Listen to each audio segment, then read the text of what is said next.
Muchísimas gracias. Realmente es un placer para mí estar con ustedes, aunque estemos a la distancia. Espero que todas y todos se encuentren bien en estos tiempos difíciles de pandemia por los cuales pasamos. Y agradezco mucho a todas las entidades organizadoras de haberme invitado a este evento que realmente se está armando de manera muy interesante.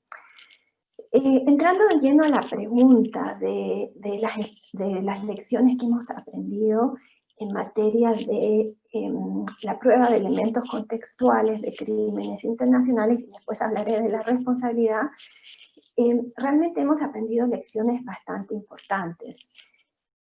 Como ustedes bien saben, cuando hablamos de elementos contextuales, estamos hablando de si la violencia sexual y de género ocurrió con ocasión o en el marco del conflicto, cuando estamos imputando crímenes de guerra, o si forma parte de un ataque sistemático generalizado contra una población civil, cuando estamos en el contexto de lesa humanidad. Y lo primero que hemos aprendido en términos de la prueba de elementos contextuales es que en la construcción del caso es importante identificar los elementos que nos permiten entender las conexiones entre los hechos de violencia sexual y de género y los otros repertorios de violencia que se dieron en un mismo contexto. Y es importante entender estas conexiones por varias razones. Primero, porque nos permite caracterizar adecuadamente las dinámicas y los patrones de ejecución de este tipo de crímenes, y además ayuda a explicar la violencia sexual y de género dentro de patrones más amplios de violencia que se dan contra una comunidad determinada o en una región específica o dentro de una temporalidad delimitada. Y también, como lo señaló la comisionada Elisa Mantilla, es importante mirar los repertorios de violencia en conjunto, porque el género es una categoría transversal, si bien no es la única, pero es una categoría importante que impacta las violaciones a los derechos humanos que se dan tanto en contextos de conflicto como de represión. Y Patricia Ceres acaba de hacer un punto muy similar cuando nos hablaba de los impactos diferenciados de los crímenes contra mujeres y hombres en el contexto bosnio y en el contexto de Camboya. Además, el entender las conexiones de los hechos de violencia sexual y de género con los otros repertorios de violencia nos permite tipificar la violencia de género de manera adecuada. Por ejemplo, si queremos saber si hechos de violencia de género fueron realizados con el propósito de destruir o de perseguir un grupo étnico específico y formaban así parte de una campaña de persecución o genocidio, necesitamos examinarlos junto con los otros repertorios de violencia que afectaron a dicho grupo. Una razón adicional que es muy importante de por qué hay que contextualizar la violencia de género es que en muchos casos nos vamos a encontrar frente a un subregistro de casos de violencia de género, que es algo que ustedes en el contexto colombiano lo conocen muy bien porque se da el subregistro de casos. Y tendremos en muchos casos más elementos probatorios respecto de otros tipos de delitos. Y a menos que miremos y entendamos estos hechos de violencia de género en contexto, podemos caer en la tendencia de pensar que los hechos de violencia de género son hechos aislados, porque no tenemos pruebas suficientes para probar que formaron parte de una política, de un grupo armado, que son prácticas autorizadas. Y en mi experiencia lo que suele pasar es que los operadores de justicia terminan dejando de lado esos hechos porque consideran que no forman parte de la campaña de violencia que están investigando. Otra lección que hemos aprendido, que es importante tener presente, que no hay que confundir los elementos contextuales con las categorías que podemos utilizar de análisis para comprender cómo se produjo la violencia de género en un contexto. ¿Y qué quiero decir con eso? Por ejemplo, podemos buscar entender si la violencia de género formó parte de una política o fue una estrategia de un grupo armado. Y estas son categorías de análisis, pero no es necesario probar que la violencia sexual y de género fue cometida de manera sistemática o en gran escala para satisfacer los elementos contextuales de crímenes internacionales. Como bien lo decía un interviniente anterior, un solo hecho es suficiente siempre que podamos establecer conectarlo con el conflicto o con este ataque generalizado y sistemático contra la población civil. Y la verdad que hay que pensar que en ciertas circunstancias un solo hecho de violencia sexual puede ser utilizado de forma estratégica. Por ejemplo, cuando un líder social o un líder religioso es violado frente a toda su comunidad. Ese puede ser un solo hecho, pero puede generar terror en toda la población y causar su desplazamiento y tener un impacto estratégico. La jurisprudencia internacional ha identificado varios factores que nos sirven para conectar los hechos de violencia de género con esta campaña generalizada de violencia que estamos investigando. Por ejemplo, la proximidad temporal o geográfica entre la violencia de género y los otros repertorios de violencia que se dieron en un contexto. Otro ejemplo son los escenarios donde ocurren los hechos de violencia de género y las otras violaciones, porque estos distintos escenarios nos pueden aportar elementos que nos sirvan para entender las causas subyacentes a las distintas manifestaciones de violencia. Y otros elementos, por mencionar algunos, son las formas de ejecución del delito, las características propias de las víctimas y también las características de los perpetradores o autores materiales. Y un último punto que me gustaría hacer en relación a elementos contextuales es que cuando hablamos de elementos contextuales no hay que confundir el contexto en el cual ocurrieron los hechos con el móvil que pueden tener él o los autores materiales. Lo que yo he constatado en mi práctica es que existe a veces una tendencia de pensar que cuando no podemos establecer que los hechos de violencia de género formaron parte de una política o que fueron prácticas toleradas, entonces nos referimos a estos hechos como hechos oportunistas. Y es una categoría que a mí me hace mucho ruido porque puede generar un riesgo que la construcción del caso no veamos que esta violencia de género ocurrió en el marco o con ocasión del conflicto. Así que es una categoría que a mi parecer es bastante confusa y que debe evitarse. La verdad, cuando hablamos de probar si un hecho de violencia sexual ocurrió en el marco o con ocasión de un conflicto armado, poco importa si el autor material actuó por motivos personales, por gusto, por odio, o si simplemente se estaba aprovechando de las circunstancias y de la vulnerabilidad de la víctima. Más bien, lo que estamos tratando de establecer es si el conflicto fue determinante en la capacidad del autor material para cometer los hechos de violencia, en su decisión de cometerla, en el modo como lo ejecutó y también en el objetivo. Y hay una decisión de la Corte Suprema colombiana, en el caso Niño Balaguer y Balaguera, que es del 2014, pero que me gusta mucho porque examina todas estas cuestiones que acabo de explicar y las aplica al caso concreto para mostrar por qué un solo hecho que concierne a una víctima puede ser considerado como haber ocurrido con ocasión en el marco del conflicto.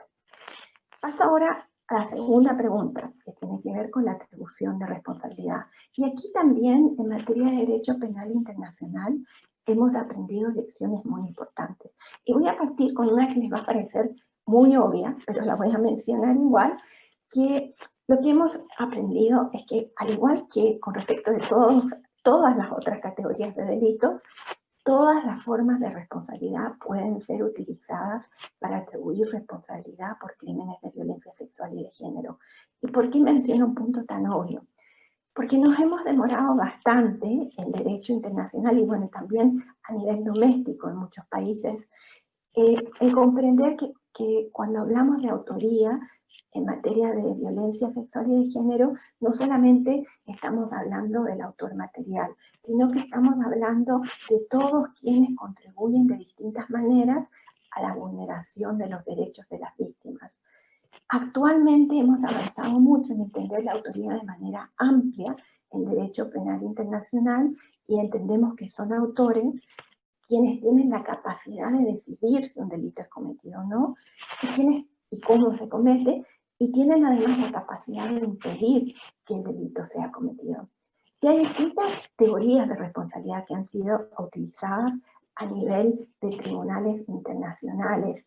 Y como estamos con poco tiempo, no voy a entrar en análisis muy técnico, pero sí quiero mencionar dos. Un ejemplo es cuando el acusado se pone de acuerdo con otros para llevar a cabo un plan criminal común, y la violencia sexual y de género es uno de los medios utilizados para implementar dicho plan, que es la figura que conocemos como la coautoría. Y otro ejemplo es cuando el acusado está a cargo de una estructura organizada de poder y utiliza esa estructura para llevar a cabo los delitos, que es el caso de la autoría inmediata. Yo sé que ustedes la conocen ambas figuras muy bien en Colombia. Pero ustedes se preguntarán, ¿pero qué hacemos cuando estamos tratando de atribuirle responsabilidad a un acusado de alto rango y no tenemos pruebas de órdenes, no tenemos pruebas de planes que incluyen estos delitos y el acusado no estaba en la escena del crimen? Bueno, aquí han surgido distintos enfoques a nivel internacional, y uno que encuentro bastante útil es el de tratar de establecer el rol que tuvo ese acusado en la creación de las condiciones que facilitaron o permitieron la perpetración de los delitos. Este ha sido un desarrollo sumamente importante a nivel de tribunales internacionales, porque en la mayoría de los casos, siquiera en los que yo he intervenido, no hemos tenido prueba de órdenes de cometer el delito. A nivel de Tribunal Penal para la ex Yugoslavia y Ruanda, una de las formas de atribución de responsabilidad que ha sido muy útil en casos de violencia sexual y de género ha sido la empresa criminal conjunta, que es una forma de coautoría. Y una de las modalidades que aterriza este concepto que estoy hablando de contribuir a creación de condiciones es la modalidad de cuando el acosado se pone de acuerdo con otros para llevar a cabo un plan criminal común, y la violencia sexual es una consecuencia natural o previsible de la implementación de dicho plan. Y el acusado acepta ese resultado e implementa el plan.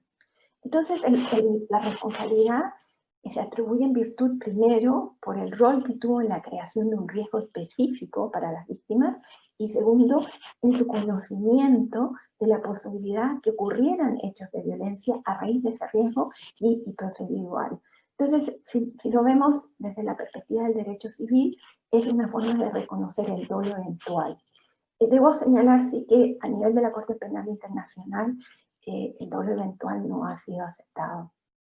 Pero a nivel de Tribunal Penal para la ex Yugoslavia y Ruanda, se han elaborado distintos factores o reconocido distintos factores de previsibilidad que permiten demostrar que ese acusado conocía ese riesgo de que ocurra violencia. Por ejemplo, cuando puso en marcha un ataque, un plan, una campaña que se implementa mediante medios violentos, o cuando envió a terreno a tropas que ya tenían antecedentes de cometer hechos de violencia, tenían una reputación violenta, o, por ejemplo, no tenían entrenamiento previo.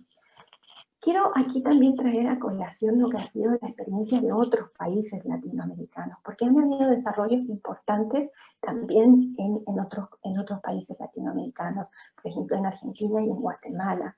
En Argentina es muy interesante cómo se ha aplicado la figura de la autoría inmediata, que yo sé que ustedes conocen muy bien en Colombia, con respecto del rol que tuvo el acusado en la creación de condiciones de vulnerabilidad que permitieron hechos de violencia sexual. La jurisprudencia argentina en casos de crímenes de lesa humanidad se ha enfocado en la responsabilidad basada en la creación de un clima propicio a la violencia sexual en los centros clandestinos de detención, porque las personas que trabajaban en dichos centros operaban en un ambiente de clandestinidad y con una garantía de impunidad. Y esto les posibilitó que agredieran sexualmente a los detenidos. Entonces, la atribución de responsabilidad por autoría inmediata ha sido hecho en base a que la violencia sexual ha sido considerada una consecuencia natural del sistema de represión y clandestinidad al cual los altos rangos de las Fuerzas Armadas contribuyeron. No solamente lo pusieron en marcha, sino lo perpetuaron.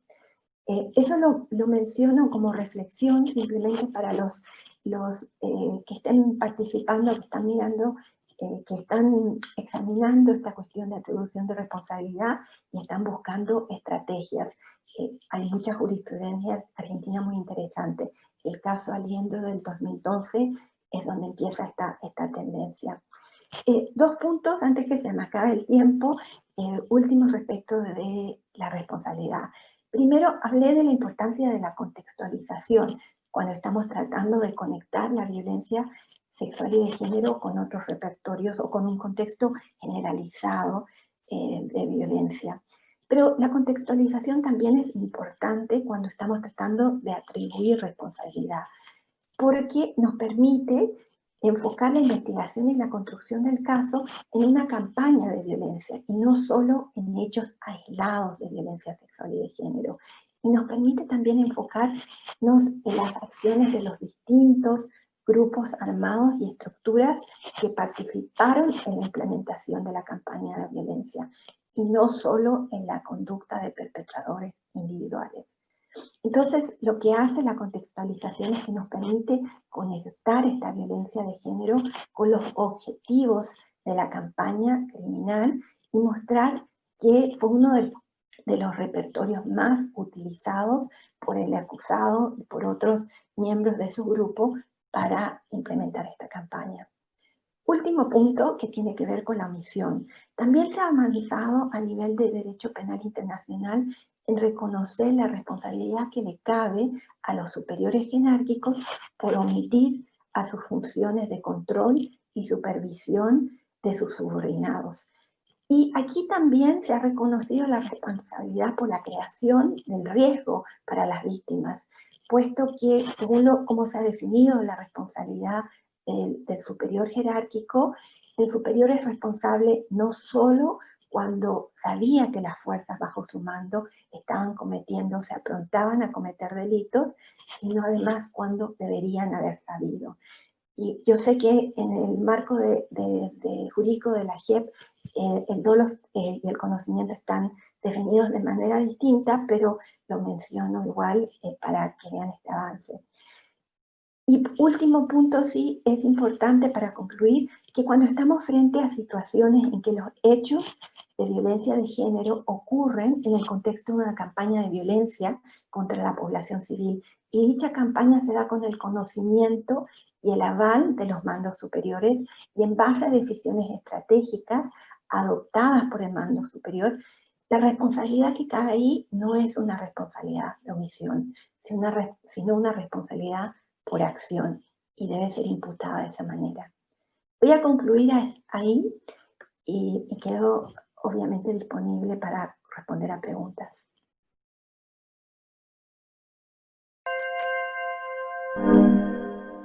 Ok, muchas gracias. Voy a tratar 2 minutos nada más porque ya sé que estamos bastante atrasados con este panel. En relación a la pregunta de si la prueba de los elementos contextuales puede servir para garantizar la verdad y la no repetición, la verdad, la forma como se ha hecho la construcción del contexto en casos litigados ante tribunales internacionales es un poco distinta de cómo lo está haciendo la JEP. O sea, no estamos mirando de manera tan general a las condiciones económicas, sociales, culturales o políticas en las que pueden haberse dado los hechos, sino más bien se trata de mirar a la situación en la localidad o comunidad específica antes que ocurriera el conflicto o la campaña en que se dio el ataque a la población civil, la situación durante y lo que ocurrió después. Entonces, es un análisis un poco más restringido. Obviamente que en este análisis se aportan elementos que nos permiten entender el contexto social, histórico y político de la región en general, pero ese no es el propósito. El propósito es más bien poder establecer si podemos hablar de que existió un conflicto armado, porque eso es A diferencia de Colombia, los casos que se litigan a nivel internacional se tiene que probar, y también el propósito es de probar si podemos hablar de un ataque generalizado sistemático contra una población civil, si estamos hablando de crímenes de lesa humanidad. Así que el propósito de la prueba de los elementos contextuales es un poquito distinta, de que si se aportan elementos que pueden contribuir a la verdad, sí se aportan, pero no con el mismo objetivo y con la misma envergadura, por decirlo así, o énfasis, que el trabajo que están llevando a cabo las salas en la JEP. Muchas gracias.